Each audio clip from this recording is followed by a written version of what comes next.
and welcome to episode number 2, numero dos of The Dirty. I am your host, Eric Berry. Numero dos, what kind of nutty language is that? Well, if you haven't guessed, and why would you have, I am here in lovely Mexico City, where I've been enduring food poisoning for the last 4 days. Look away! Oh! So I have lost a significant amount of weight in that time, but that's after gaining over 20 pounds of being in the US for 6.5 weeks. So there's something in the food up there. Without having to crap myself all day long and vomit, I am hoping to continue to lose the weight being out of the US. Follow us on the socials. We have socials now. It's Dirty the Show on all the social media. We even have a phone number, a Google Voice number, which is 702 So Dirty. You can call that. If you have some questions, comments about the show, you want to share some of your own stories, we will gladly play that on here. Exciting, yeah? And if you want to follow me, you can do that at Eric Berry Comedy on all of the socials, with the exception of YouTube, where it's Eric Berry Comedy 1. If the audio sounds weird, that is because I'm recording on this iPhone and trying to do some vocal isolation from the background noise here. And to that end, this whole entire episode has some funky audio with me because we lost the audio track for me, and it was just the audio from my iPhone that you'll hear. To that end, I've banked 4 episodes, and we've had technical issues on every one. The first episode, the video camera wasn't that great of quality. In the future episodes, we lost some video. So we're still figuring this out. By we, I mean me, and I'm only one man, okay? Adding this video element is so much harder than just having an audio podcast, but we are learning. So I'm here in Mexico City, trying to find my way in the world. The US has gotten so expensive. I was hit super hard throughout the pandemic. All my savings wiped out. We'll reinvest the earnings into foreign currency accounts with compounding interest, and it's gone. I don't know how anyone is affording the US right now, let alone most places in the world. I'm making half of what I did in 2019. I'm making less than I did in 2015, which is effing bonkers, brah. So yeah, I'm just trying to find a place where I can survive, do comedy, meet awesome people, do this podcast, and have awesome food, because the food here is top notch. If you're a fan of flavors and spice, I mean, Mexican food is super hard to beat, and killer food. I do not think that that's what caused my food poisoning. You're pretty safe with the street food here. I really think that filtered water at the Airbnb I'm at right now was not so filtered.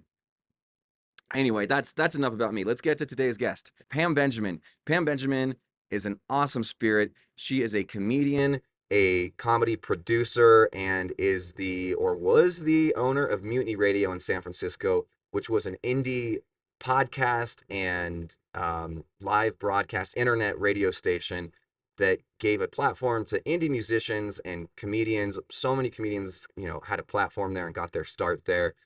She has hung up the microphone, so to speak, at least in terms of producing, and Mutiny Radio shut its doors just a few days ago, and who knows what's next for Pam, but she has an incredible spirit. And is this still recording? How are all these video podcasters doing it? And they all have I have professional microphones. It still never sounds as good as what these dudes who just started podcasting 3 days ago got. I have no idea. Anyway, Pam is awesome. That's what I was trying to say. Please follow her on Instagram at Pam's Mutiny, Pams Mutiny. And she has amazing. She's had I think a flavorful life, and I was lucky that she shared a particular story about that with me. We talk about some other really cool things. So please follow her again, follow me, follow the show, do all that jazz. Until now, let's get going with this story on The Dirty this week, which we're going to call Honk Honk.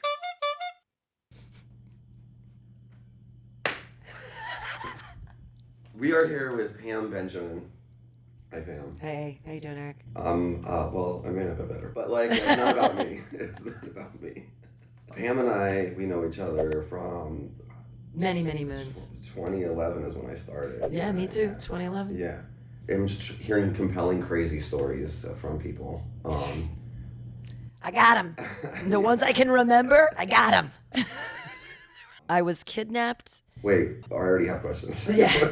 It was 2008, and I had been in San Francisco for a year, but I had moved here the year previous because I met a bunch of people at Burning Man in 2007. We're here! And they said, you should move to San Francisco. And I said, I should move to San Francisco. And so I did. And I moved in 2007 from San Diego to here. And when 2008 rolled around, this whole group of people was like, we're not going to Burning Man this year. And I was like, I'm not going to Burning Man this year. Fuck yeah. How am I going to go? I can't do it. Plus, like, don't go 2 years in a row. It's never going to be the same. Anyway, it's that weekend. And my buddy, Jeff, he says, we're going to pick you up at 8:30 in the morning. You are required to have a bathing suit. You might want to bring a towel. Anything else is up to you. And I'm like, okay, where are we going? He said, I can't tell you that. I was like, you can't tell me? This is like that, I don't know if it still exists here, but that old San Francisco vibe of like, yeah, we're going to go to Burning Man, or we're just going to do like whimsical random shit for the sake of it. Yeah. Like, so it was Burning Man weekend because it was Labor Day weekend, but we were doing weird whimsical shit and I didn't know what was happening. So we're driving out and all of a sudden I'm like, we're going to Sacramento? What the fuck is in Sacramento? And we went to the Delta and we got on houseboats. There were 2 houseboats. They had 16 people. And they said, we need one person who nobody knows. She's the rogue agent. You need to bring this person who's going to be super fun and it's going to make it awesome. And it's for the whole weekend. It's like for 3 days. yeah. And they're like, there's I brought tons and tons of weed because I was like, well, what else would I bring with me? So Were you like nervous, or you're like, nah, Jeff? No, I was it's like, Jeff being Jeff. yeah, I was like, let's get on this fucking houseboat. This is going to be great. Okay. So it turns out that all of these people are karaoke porn clowns. They dress up like clowns. They sing karaoke. And then they basically have like clown orgies. I need 40.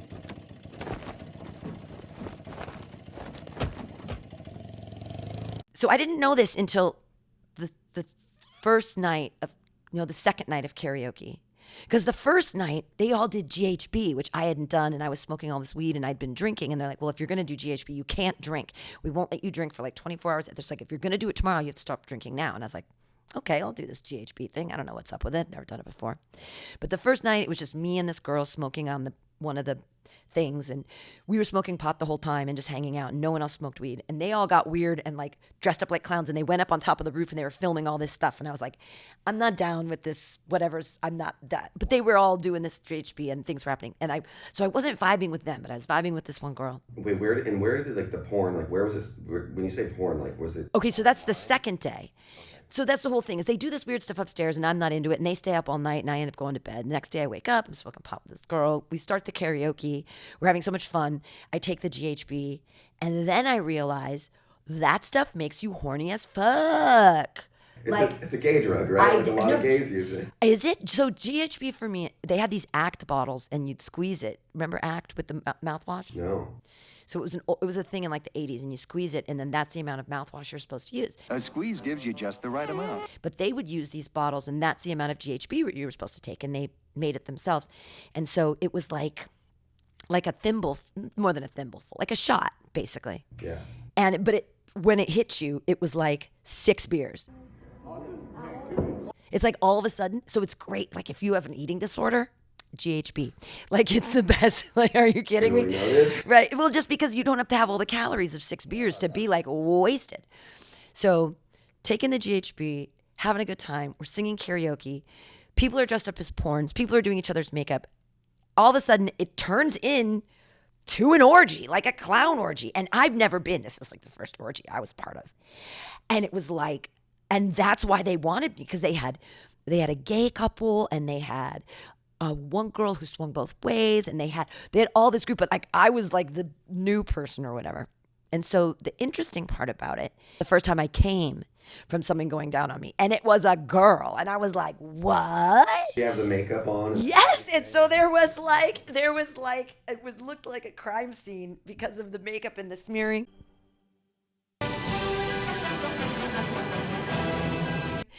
And squeeze their boobs, it's like the clown. Yeah, exactly. There was they actually had a rubber chicken that they were weird. It was weird. There was a flogging thing too that was fun. It was basically just like an orgy with people in clown makeup. Yeah. And balloons, lots of doing balloon things. And you've never lived until someone's like tried to fuck you with a balloon and it pops inside you. Ouch. It is so scary. It's one of the scariest things that you can have happen to you if you are afraid of balloons popping. Like when I was a kid, I never wanted to sit on a balloon or get it popped because I was like, it's so scary. So it was quite terrifying. Have you remained in contact with these No, people? I have no idea. I think I remember one girl's name was Soch, and that's got to be a nickname for something else. I don't remember, and I know my buddy Jeff, but I don't know any of these other people. And I wouldn't even be able to. There was a really big guy who was like the ringleader, and he had a beard. But then when he was a clown, he looked so silly, so silly. But they were like my people, you know. Before the whole, and I didn't even think I was going to be a part of this whole like. I'm such a prude. Like that is just. Well, yeah, I was going to ask. So, that was your first time being with a woman? No. But that was the first time I've ever come from oral sex. Okay. Have you come from oral sex since? Maybe. It was pretty intense, but this is years ago. That isn't a thing that usually happens because I have such a fear of herpes, and herpes simplex 1 and simplex 2 are the same herpes, just location, location, location. So if someone did have like an emerging something on their lip, and they might not even know, it's just a cold sore. But if someone goes down on you and they have a cold sore, you fucking have. I've never had an STD, and I am 49 years old, and I don't have anything going on down there, and I get it on my lip. Sometimes when I get really stressed out, but I would never. Okay, so only when I'm hate fucking someone will I go down on them. Oh Lord. No, but I've only done that once, and that's the dirty. That's me being the. That's me. That's the dirty. That was I hate fucked this dude. That's how you hate fuck them. Yeah. But that's like one of my biggest fears is getting herp on the downstairs, and. Because, it's already itchy enough down there. Imagine, just like as a natural incubator of whatever, imagine having like I feel like oral sex, at least like in like media mythology or whatever, for women and like lesbians and stuff is like meant to be like the best thing ever. But I talk to a lot of women where they're like, it's not enough pressure. Like it's like someone's tongue is never going to compete with the vibrator. I guess. I don't know. Yeah, I don't know. Are you a vibrator lady? I don't, honestly, I'm so old. It's just sort of like, it is, I am. It's sort of like we're pretty much closed for business. I can't even take my dildos with me because they're too big now. What happens when you go through menopause? This is another dirty thing, but it's more dirty scary. Guys don't want to hear about it. They're like, oh my God, no. But when you go through menopause, if you've never had babies, your vagina actually gets tighter. Really? So it is so small now that I can't even use my dildos on me. It's like I have to like breathe, like Lamaze breathing to get anything in there. Really? It's so tight. It's wild. And so it's a selling point. No, it's not because guys my age aren't interested in me, and guys who are interested in me are 30 and under, and they just want to go to Pound Town. But you can't do that anymore. It's like, it isn't even a lube situation. It's just literally the size. It's like I'm a 14-year-old virgin girl. All right. Do you know why? Like why? Why the clowns? What's the fetish?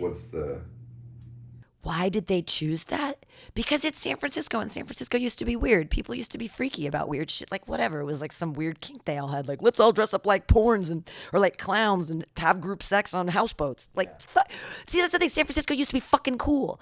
Like, people, who does it anymore? I blame a lot of it on social media and phones because like you used to be able to not. You weren't worried about someone pulling their phone out and fucking posting something or it affecting a job. Why is it okay for women to say, oh, you're 5 feet on dating sites? You should be dead? That's okay? Down the line. Like in Germany, it's literally illegal unless there's over 25 people to film someone without their consent. Wow. Like if you like here, you can in the street follow someone around or be in an Uber and it's like, oh well. It's just rude. Like I thought about, since I'm leaving this city and my neighborhood is so disgusting, and I was walking down Hyde Street yesterday and I thought I should take a picture of this or a video to show people in Greece because they won't believe it. But then I was like, fuck you, Pam, don't do that. These are people. Don't film them without their consent. And I'm like, I'm not gonna ask this street, hey, can I walk down?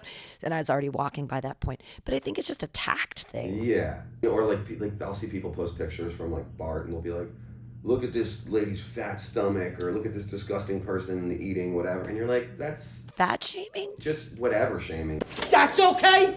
The only people I hate on Bart are people with ugly people with children. You had three. You had three ugly ones, and you went. What cognitive dissonance do you have? Like these three are ugly. You're gonna have a good-looking one? No. Yeah. Stop it. 4 children? Like they must have so much money. Who could afford 4 children? Part of the reason I don't have children is like I know like all my physical and mental faults, and I need to find someone who's like I can't have kids with like another pasty person. Like I'm not gonna have my children have to wear t-shirts in the swimming pool the way that I did. The swim burqa. Yeah. So hence I have not found anyone hot enough who's willing to have children with me yet. Are you into women? I can be. I mean, in that kind of context, yes. Like I don't like date women. Well, I don't date anybody, but I wouldn't see myself like all the time like being able to please a woman. That's impossible. I would never want to take that task on. But are women more complicated for that than men? To make home? Yes. So I'll tell you that story. One of my best friends, she got broken up with, and she was just devastated. And it was an awful night. It was a couple hard couple weeks for her. And she was over at my house, and our other really good friend was there. And we were hanging out and stuff, and we were all upstairs, and she was really having a tough time, and we were trying to comfort her and stuff. And I was like, is there anything we could do for you? And she was like, well, I could come.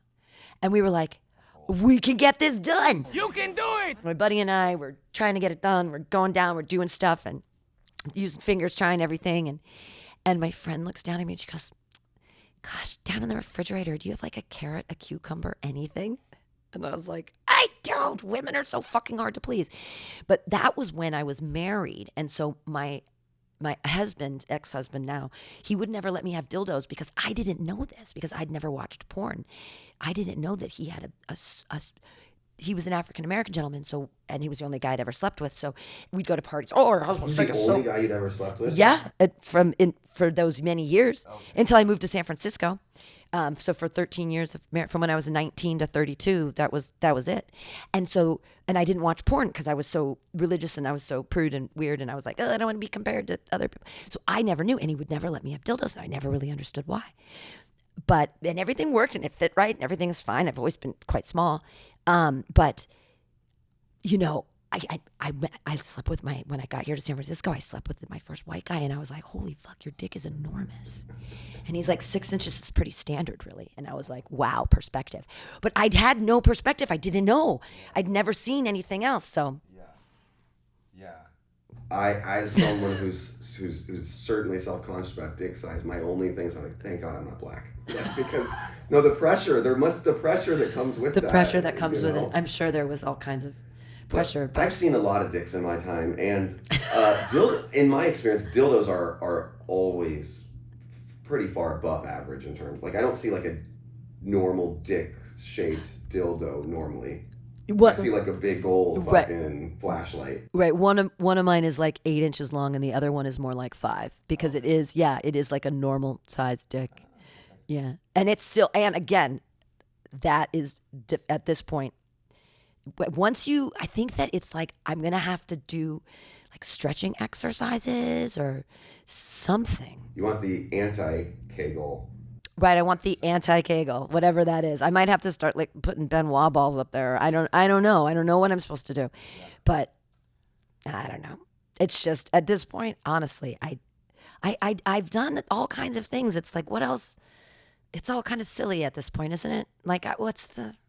I found that like porn has ruined me, not like in many ways, I'm sure, but like seeing like the best sex ever from like a guy's perspective, and just having to do this and with like amazing lube and like exert no further effort versus like actual sex is a lot of work. Yeah. Like the whole thing where like, you know, like if you're like holding a girl up and fucking her, like I could physically do it, but like I couldn't come while I'm doing power squats holding like another human being. Sure. You know? Like, yeah. I oftentimes when I'm in the middle of having sex, I'm like, I was more into the idea of it than the actual sex itself. It's like, I have a thing now, and it is a problem where it's very rare, especially if condoms are involved, that I can like come from sex. I cannot come from a blowjob. I basically have to like jack myself off while my balls are getting licked. I'll do it myself. Like, that's like the. That's it. And I can do the right speed, motion. I know myself better than. Sure. Yeah. There you go. Yeah. And also, I just have to be thinking about men. That's the other. Makes sense. Yeah. Up here comes your Okay. cleaning lady. We gotta Cleaning go. lady. Thanks for listening. Thank you, Pam. Yeah, thanks All for right. listening to my weird stories. Oh shit. 1 second.